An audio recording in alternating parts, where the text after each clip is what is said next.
Hi സുഹൃത്തുക്കളെ, ഞാനിന്ന് മഞ്ചേരിയിൽ നിന്ന് അരീക്കോട്ടേക്ക് പോകുന്ന വഴിയിൽ കാരാപ്പറമ്പ് എന്ന സ്ഥലത്തെത്തിയപ്പോൾ ഒരു കരിമ്പിൻ ജ്യൂസിൻ്റെ ഒരു കട കണ്ടു.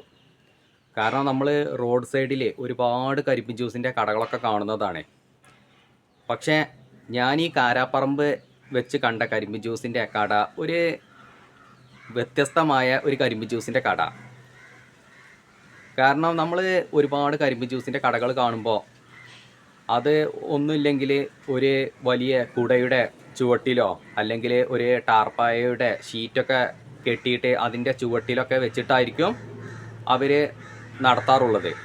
പക്ഷേ ഞാനിവിടെ കാരാപ്പറമ്പ് വെച്ചിട്ട് കണ്ട കരിമ്പ് ജ്യൂസിൻ്റെ കട ഒരു വെറൈറ്റി രീതിയിലുള്ള ഒരു കരിമ്പ് ജ്യൂസിൻ്റെ കട. കാരണം അവർ ആ കടയുടെ ഡിസൈന് ചെയ്തിട്ടുള്ളതാണ് എനിക്കൊരു വെറൈറ്റി ആയിട്ട് തോന്നിയത്. അപ്പോൾ അത് നിങ്ങൾക്ക് കൂടെ ഒന്ന് കാണിച്ചു തരാമെന്ന് കരുതി. അപ്പോൾ വീഡിയോ നിങ്ങൾക്ക് ഇഷ്ടപ്പെട്ടാൽ ചാനൽ ഒന്ന് സബ്സ്ക്രൈബ് ചെയ്യുക, ലൈക്ക് ചെയ്യുക. അപ്പോൾ ഞാൻ നിങ്ങൾക്ക് ആ കരിമ്പി ജ്യൂസിൻ്റെ കട ഒന്ന് കാണിച്ചു തരാം കേട്ടോ.